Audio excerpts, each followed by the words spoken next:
First of all, I'd like to give praise and thanks to our Father in heaven and through his Son, Jesus Christ, that has given me the ability to play sports.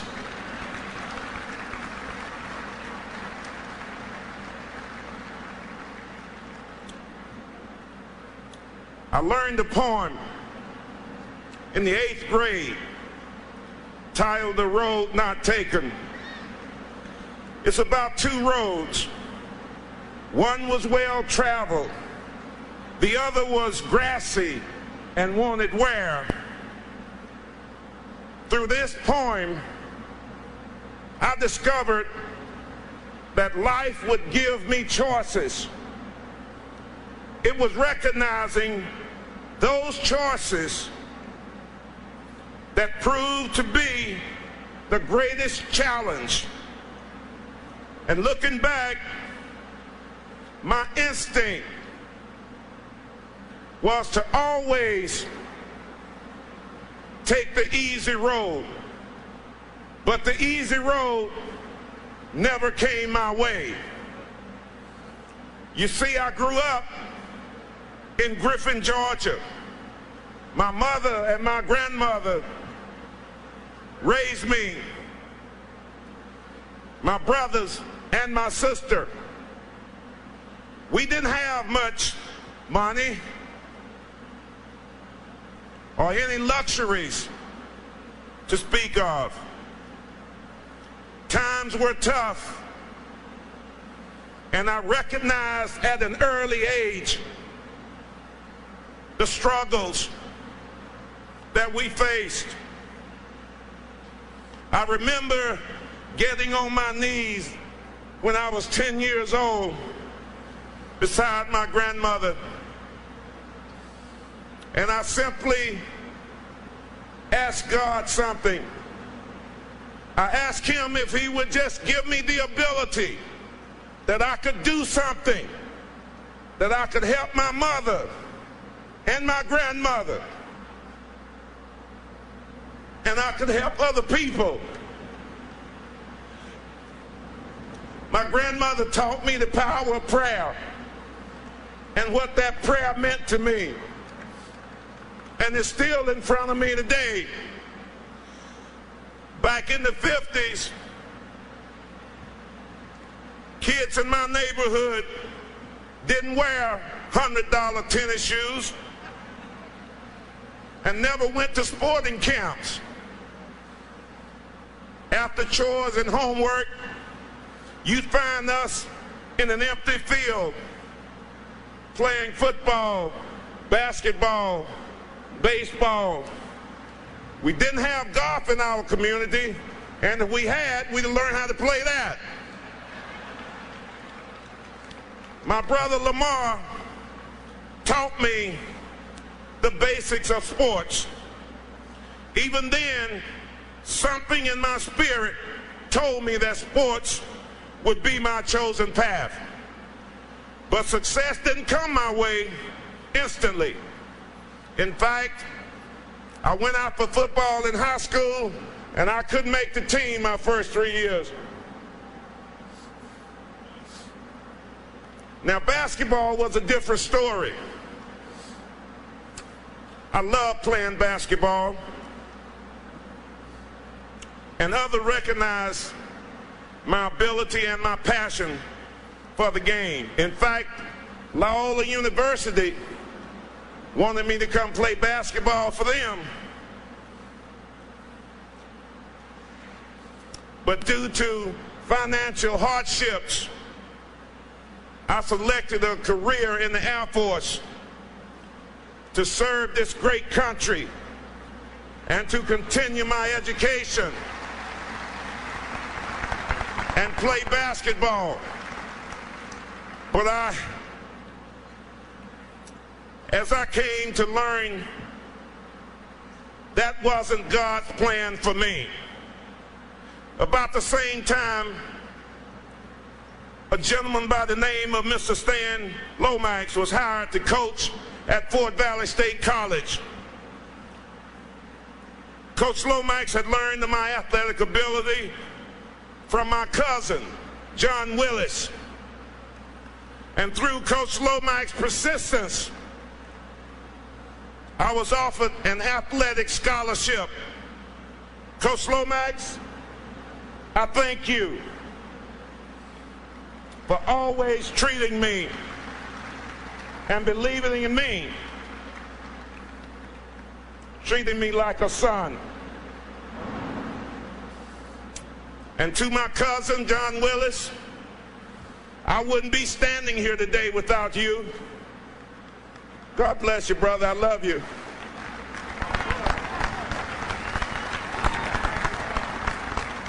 During my college years, I excelled in both football and basketball,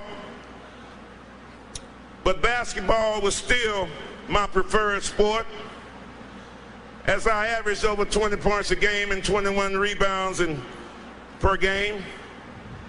In fact, the Cincinnati Royals tried to sign me my junior year to come and play basketball for them, but I declined that invitation because I needed to stay in school and get my education. And I did just that. And I knew I was headed for the NBA, but again, I found myself traveling yet another road. My senior year, I received a telephone call from a gentleman by the name of Mr. Gil Brandt of the Dallas Cowboys. And he stated that the Cowboys was interested in drafting me. And I asked him, for what? I had my sights set on the NBA.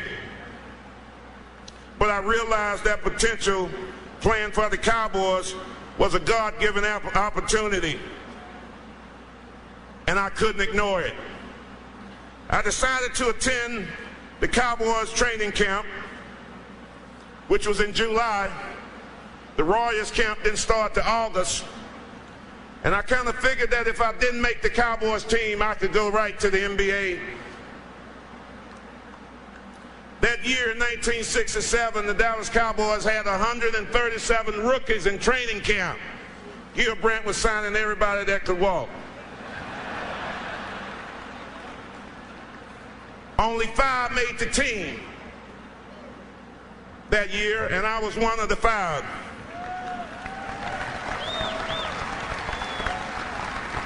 I thank you, Mr. Brandt, for giving me the opportunity to play for the Dallas Cowboys.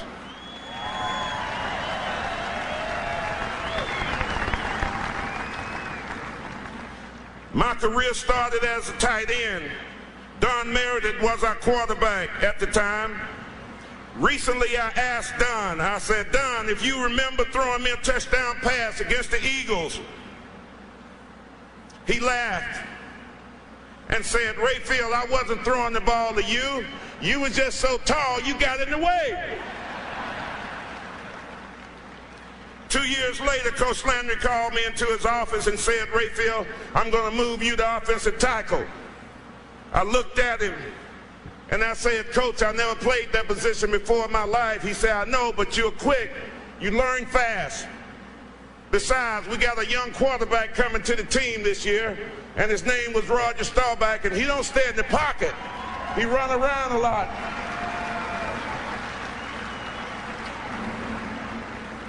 And he needs a little bit more protection.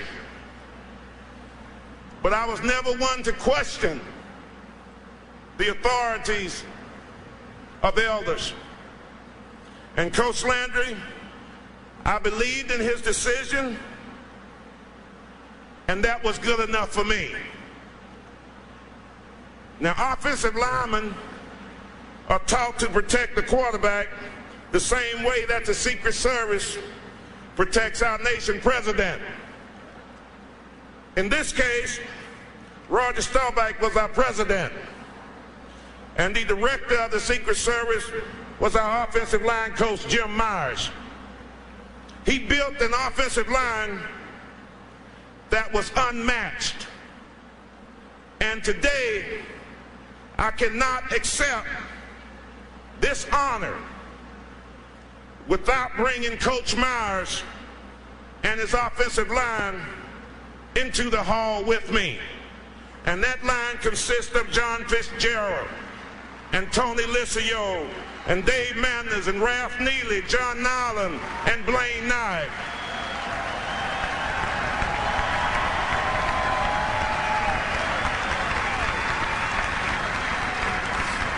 Gentlemen, I'm proud to call myself your teammates, and I share this enshrinement with you. And to our defense, you were the doomsday.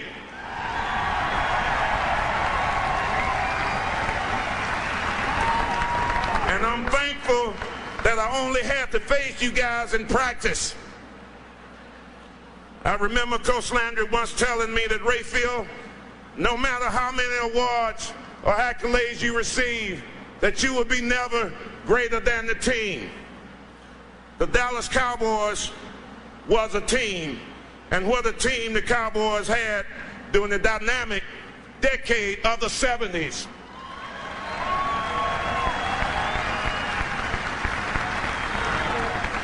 I have 13 years of players and coaches I would like to acknowledge today, but I've been told that I'm not, and not to go into overtime. And we had a lot of shares of playing games in overtime back in the glory days. So you can understand the pressure that I face up here right now. But we played together as a team in 12 playoff games and 5 Super Bowls. Guys, you know who you are. I know who you are. The Cowboy fans around the country know who you are.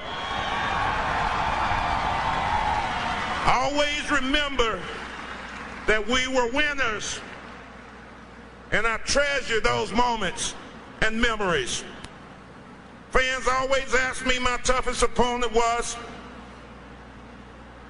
and how tough they were, and who they were. I played against the best. My body still hurts when I hear their names called.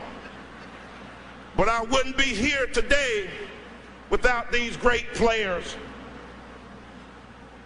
Deacon Jones, thank you for your gracious welcome into the NFL. And in case you're wondering, Deke, the answer is yes. My mother knows I'm here.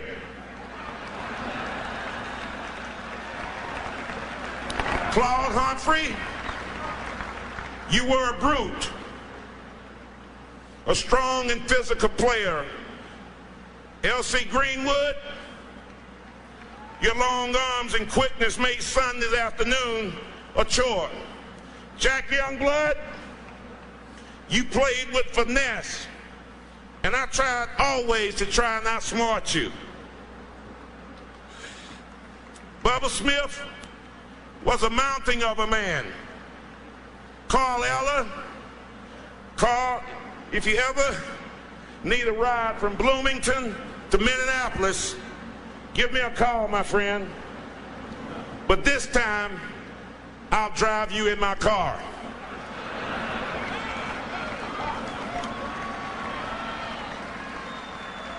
I have some angels here today that are enshrined in the Heavens Hall of Fame. My first angel probably arrived here at 4 o'clock this morning to make sure that everything was in place. That angel is my grandmother, and we called her Big Mama. In essence, Big Mama was my first coach. And I know she's very proud of me.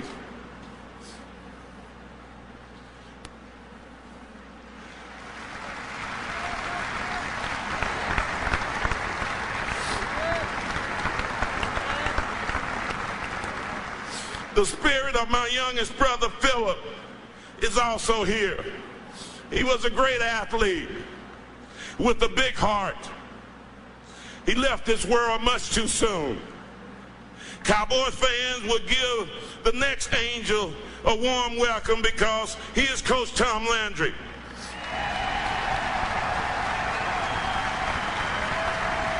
However, you may not recognize him today because he's smiling.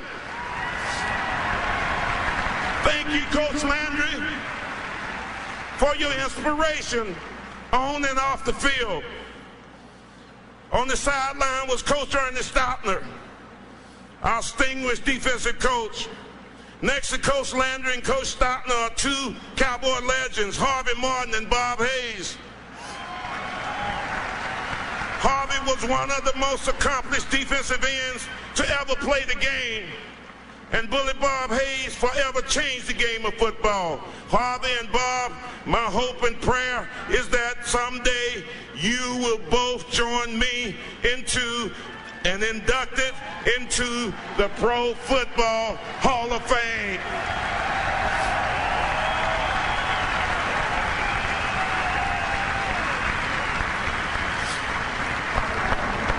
I've had many mentors in my life who always said, let honor and success come to you only if it's deserved, not because it's sought after. Being enshrined today is indeed an honor, and I extend my gratitude to the selection committee for nominating me, with special thanks to Mr. Rick Johnson of the Dallas Morning News.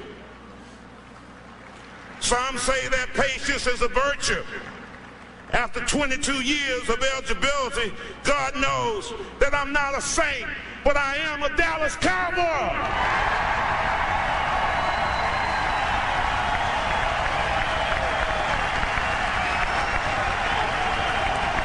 And today I acknowledge my 2006 inductees. I'm privileged to be in a stellar class. I would give thanks and shout to our troops who are protecting this great nation. May God keep you safe. To thank everyone who is playing and who has played a vital role in my life would take me 60 years. So I'll try to keep it brief. I wish to tip my helmet to the Dallas Cowboys fans, especially the ones who remember my playing days and America's team of the 70s.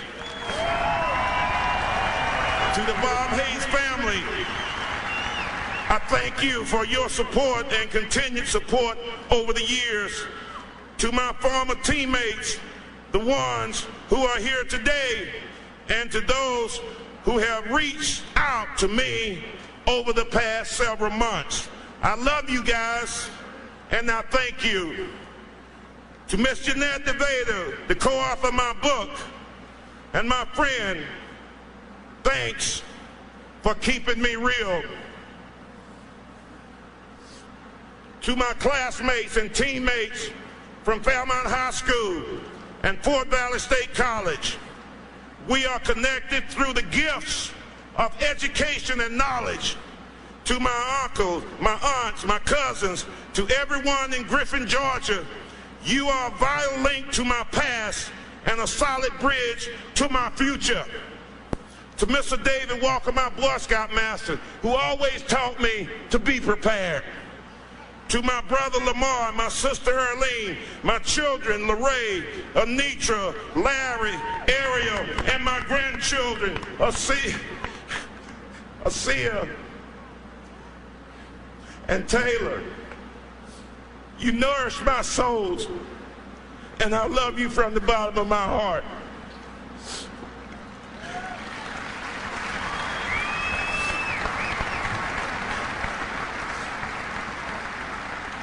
And to my mother, Mrs. Oprah Wright, from the day I was born, you watched me take the road less traveled. Mom, you are my rose garden.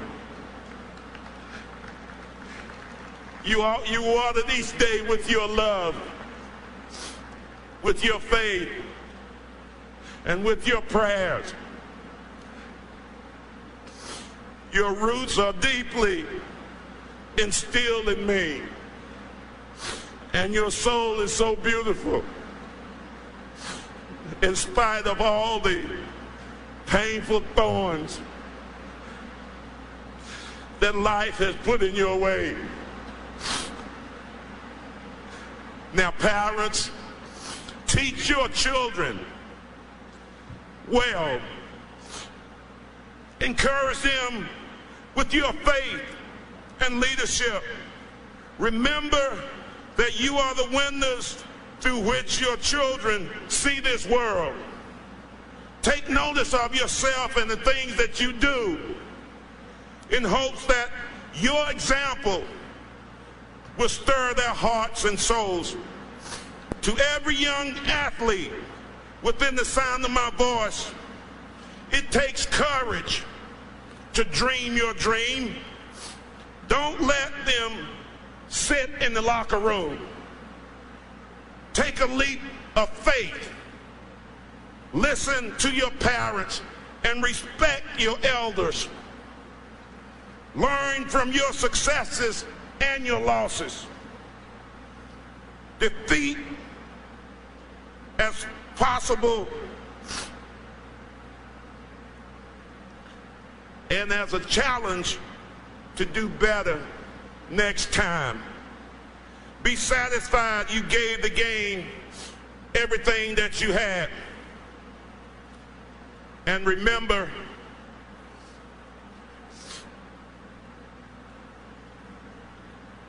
this, and don't be afraid to travel the road less traveled, because Larry Rayfield Wright did, and you can too. May God bless you, and may He keep you, and may His countenance shine down upon you and give you peace. God bless you. I love you.